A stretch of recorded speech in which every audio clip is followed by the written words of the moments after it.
Good morning, good morning. Welcome back to Morning Motivation with Matthew Daniels, and today I'm going to tell you guys about Thou Art the Man. That's right, Thou Art the Man. But what is Matthew Daniels talking about? A long time ago, in a nation along the Mediterranean Sea, a king named David had arisen from his bed and walked out upon the roof of his house. From there, he could see a very beautiful woman. Who is that woman? The king inquired of the people around him. Is that not Bathsheba, one said, the daughter of Elam and the wife of Uriah the Hittite? Indeed it was, but the king did not care. He ordered his men to go and get her for him, and the king took her to his bedchambers. And then, after his wicked act, the king sent the woman back home. Because she was forced to do this, the woman was purified from uncleanliness, but the King David, had sinned greatly. In time, the woman revealed that she was pregnant, and the child was the king's child because her husband, Uriah, was off at war fighting in the name of King David and the nation of Israel. To hide his wickedness, the king tried to convince Uriah to lie with his wife so that Uriah would think the child was his, but Uriah wanted to go back to the war and defend his people. The king, sinking further into his wickedness, sent Uriah to the front lines of the war and gave his generals letters commanding them to let Uriah be killed. After this, God sent a prophet to the king. There were two men in one city, the prophet said, one rich and one poor. The rich man had many flocks and herds, but the poor man had nothing save one little ewe lamb.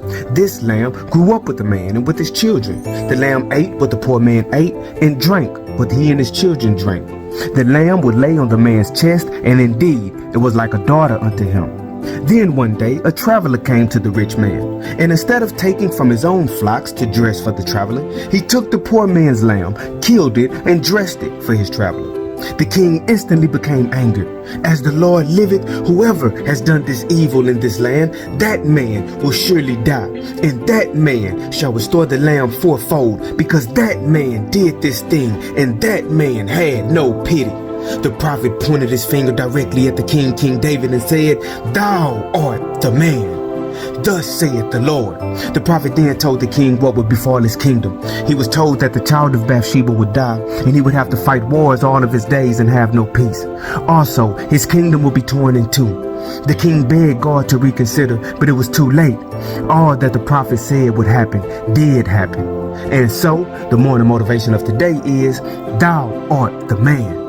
Today, family, to remember that your actions have consequences. There are times when an action may be wrong, but we still do it because we think we can hide our wickedness. Then, to keep our indiscretion secret, we do and say more wickedness to hide and cover our tracks. This behavior can lead you to the point of no return, and the reality is you can lose all that you have built.